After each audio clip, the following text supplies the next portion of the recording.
और जितने भी किसान भाई को दिए थे लगभग 99% हमारे किसान भाई संतुष्ट थे। कल्ले का विकास ज्यादा होता है, कल्ले में ब्रांचेज बहुत ज्यादा आते हैं। आपको एक अच्छी पैदावार लेने के लिए सरसों के कुछ टिप्स बताएंगे। अभी तक प्रोडक्शन इसका लिए हैं 12 क्विंटल से लेके 14 क्विंटल तक हमारे पास 14 तक हो जाता है। बात यह है कि इसमें टिलरिंग बहुत ज्यादा होता है। आप अभी देखेंगे आगे वीडियो में आपको बिल्कुल जड़ के पास से टिलर निकलता हुआ दिखाई देगा।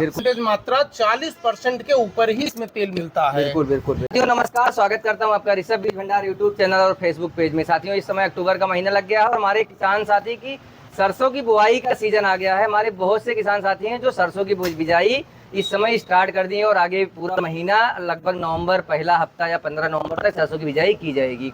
और इसमें सबसे महत्वपूर्ण बात आती है बीज का चयन करना। हमारे बहुत से किसान भाई ऐसे हैं जो पिछले साल जो बीज बोए थे उनको संतुष्टि नहीं मिली कि भैया हमने तो सरसों बोया था लेकिन अच्छी पैदावार नहीं पाए। आज इसी कड़ी में एक वीडियो लेकर हम आए हैं। हमारे साथ सर जी जुड़ गए हैं और बताएंगे कि आप कौन से बीज का चयन करें जिससे आपकी पैदावार अच्छी हो और तेल की मात्रा भी काफ़ी बढ़िया हो। तेल लगभग 40 से 43% आपकी सरसों में तेल की मात्रा पाई जाती हो। हमने पिछले साल बहुत से किसान भाइयों के सरसों बिजाई करवाया था। हम अपने शॉप से ही काफ़ी अच्छी सरसों बेचा था और जितने भी किसान भाई को दिए थे लगभग 99% हमारे किसान भाई संतुष्ट थे। बोले भैया बहुत अच्छी सरसों पैदावार हुई है। जैसे वीडियो में आपको फोटो डाल के बीच बीच में दिखाएंगे कि सरसों जो किसान की थी ये सेम सरसों यही है। इसमें कल्ले का विकास ज़्यादा होता है, कल्ले में ब्रांचेज बहुत ज़्यादा आते हैं और इसमें फलियाँ भी ज़्यादा लगती है।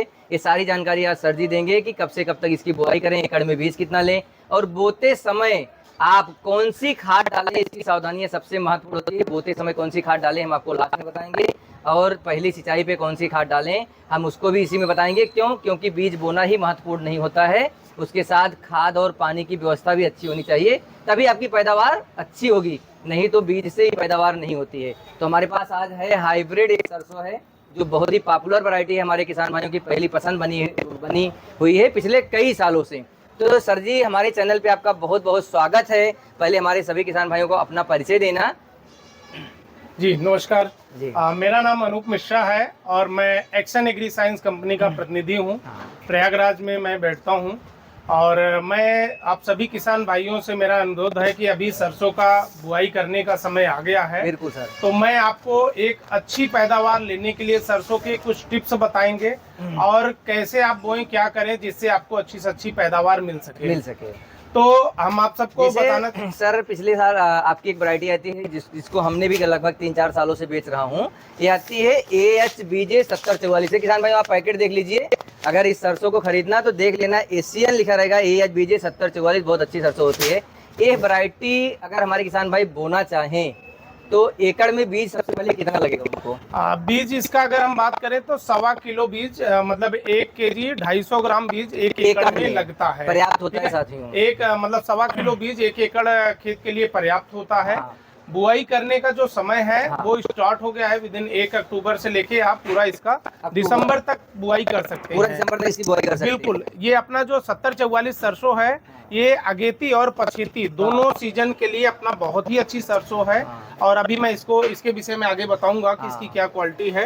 तो आप अक्टूबर से लेके दिसंबर तक इसकी बुआई कर सकते हैं। साथियों, इसकी पैदावार हम लोग लास्ट में बताएंगे। अच्छा, जो सरसों में लगभग पीला रतुआ व्हाइट रस्ट लग जाता है, जी। उसकी शिकायत इसमें कैसे है? मतलब इसमें लगता है कि संभावनाएं कम होती है। बिल्कुल, मैं आपको बताता हूँ। देखो किसान भाई, होता क्या है कि सरसों में जहाँ से टिलरिंग होती है, जहाँ से कल्ले निकलते हैं, आप वहीं देखेंगे सफेद जैसे दहिया जैसे लग जाता है पौधे के डंठल में।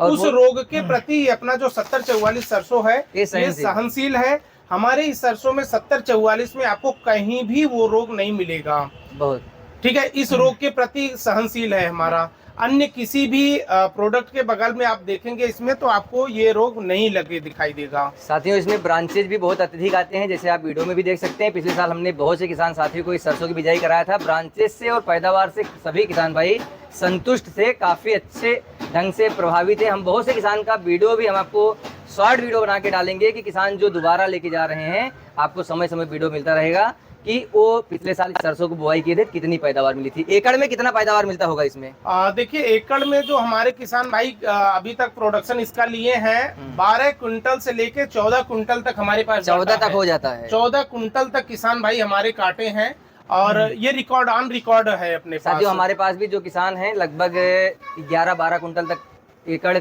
संतुष्ट किसान है। 12 कुंटल तक पैदावार हम खुद कटवाए हैं, काफी अच्छी पैदावार दी थी। इसमें और कोई खास बात हो तुम्हारे किसान भाई बताना। जी बिल्कुल, इसमें सबसे पहली बड़ी खास बात यह है कि इसमें टिलरिंग बहुत ज्यादा होता है। आप अभी देखेंगे आगे वीडियो में आपको बिल्कुल जड़ के पास से टिलर निकलता हुआ दिखाई देगा। सबसे मुख्य खासियत यह है। बिल्कुल। दूसरी मुख्य खासियत क्या है इस सरसों की, इसकी फली झड़ती नहीं है। इसका दाना झड़ता नहीं है। आप कटाई करने में अगर 2-4 दिन लेट भी किसान भाई हो रहा है तो ये फली इसका झड़ेगा नहीं।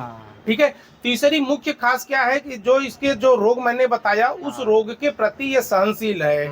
चौथी चीज क्या है कि इसमें तेल की परसेंटेज मात्रा 40% के ऊपर ही इसमें तेल मिलता है। बिल्कुल बिल्कुल, बिल्कुल। हमारी ये सभी किसान भाइयों का रिकॉर्ड है, बोलते हैं कि सर आपका सरसों में 40% के ऊपर ही तेल मिलता है। बिल्कुल, तेल की मात्रा काफी अच्छी है। मैं अपने खेत में खुद लगाता हूँ। पिछले साथियों 3-4 सालों से अपने खेत में खुद यही सरसों चयन किया हूँ, तो तेल की मात्रा काफी अच्छी होती है।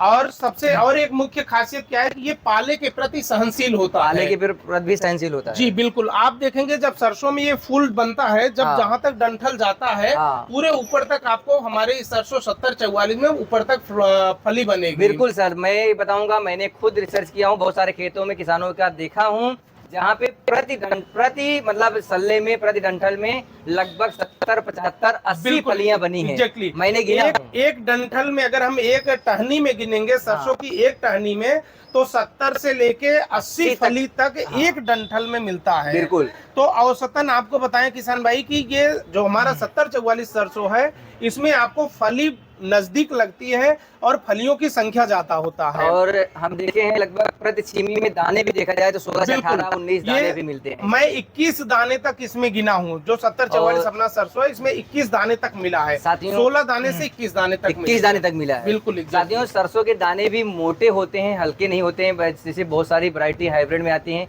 जिसके दाने छोटे हैं, इसमें ऐसी शिकायत नहीं है। क्योंकि मैं अपना अनुभव बता रहा हूँ कि दाने जो होते हैं काफी अच्छे होते हैं। बिल्कुल बिल्कुल, दाना मोटा होता है और मतलब एकदम तंदुरुस्त होता है, बढ़िया सरसों होती है। अगर हमारे किसी भी किसान भाई को सरसों चाहिए रहेगा ज्यादा मात्रा में और बड़े लेवल पे हमारे या रिटेलर भाई को सरसों चाहिए तो सर जी का मोबाइल नंबर है। सर अपना मोबाइल नंबर बताना। जी मेरा नंबर है 9838498436। ये इस पे आपको जानकारी मिलती रहेगी और सरसों ज्यादा मात्रा में चाहिए तो आप सर जी से कांटेक्ट कर सकते हैं। और सबसे खास बात है बुआई में हमने बोला था आप क्या डालें, तुम्हारे बहुत से किसान भाई को बुआई के समय डीएपी नहीं मिलती। हम 3 ऑप्शन देंगे, तीनों में क्या क्या आपको डालना है और बुआई के बाद पहली सिंचाई के पहले या बाद में यूरिया के साथ क्या डालना है तो वीडियो लास्ट तक देखें, पूरा देखें। साथियों अगर आपको डीएपी मिलती हो तो एकड़ में 30 से 35 या 50 किलो डीएपी, उसके साथ माइको राजा किसी भी कंपनी का 4 किलो एकड़ जरूर डालें। क्योंकि माइको राजा से कल्ले का विकास अत्यधिक आता है और बाद में आपकी सरसों की पैदावार बढ़ जाती है। Bentonite sulphur, specially bentonite sulphur भी इसके साथ बेंटोनाइट सल्फर 8 से 10 किलो एकड़। अगर आप इस समय बेंटोनाइट सल्फर नहीं मिल रहा है तो आप सिंचाई के समय भी डाल सकते हैं। और आपको डीएपी नहीं मिले तो 20-20-13 आती है साथियों, 1 बोरी एकड़ 20-20-0-13 किसी भी कंपनी का लें, अच्छी खाद लें तो आप 1 बोरी एकड़ उसको भी डालेंगे और उसके साथ माइको राजा मिला के तो आपकी सरसों अच्छी रहेगी। अगर ये भी नहीं मिलता तो आप सिंगल सुपर फास्फेट 2 बोरी एकड़ डलवा दीजिए, उससे भी आपकी सरसों काफ़ी अच्छी रहेगी। और ये तीनों खाद आप बुआई के समय डालेंगे, इसमें तीनों में से किसी एक को। आप सिंचाई जब करते हैं, इतना महंगा आप बीज बोते हैं, हाइब्रिड बीज बोते हैं, तो सिंचाई के समय आप एकड़ में 1 बोरी यूरिया, आधा किलो ह्यूमिक एसिड, किसी भी कंपनी का माइक्रो जिंक 4 से 5 किलो और 6 किलो WDG सल्फर। अगर आप बुआई के समय बेंजोनाइट सल्फर नहीं डाले हैं तो आप सिंचाई के समय 6 किलो एकड़ WDG किसी भी अच्छी कंपनी का सल्फर आप डालते हैं तो आपकी सरसों की पैदावार और कल्ले का विकास बहुत ही अत्यधिक रहेगा और काफ़ी अच्छी सरसों रहेगी। इतना आप करेंगे तो आप हमें खुद कॉल करके बताएंगे भैया हाँ हमारी सरसों काफ़ी अच्छी थी। क्यों? क्योंकि पिछले साल हमने जिस भी किसान भाई को करवाया था, लास्ट में नेक्स्ट 1 वीक बाद या 15-20 दिन बाद हम आपको वीडियो पिछले साल का देंगे कि जो किसान भाई ये सब डाले थे उनकी सरसों कैसी थी। तो साथियों वीडियो कैसा लगा कमेंट करके बताना, वीडियो को ज़्यादा से ज़्यादा शेयर करना ताकि आपके साथ साथ आपके अन्य दोस्तों को भी ये जानकारी मिल सके। वीडियो कहाँ से देख रहे हो कमेंट करके बताना।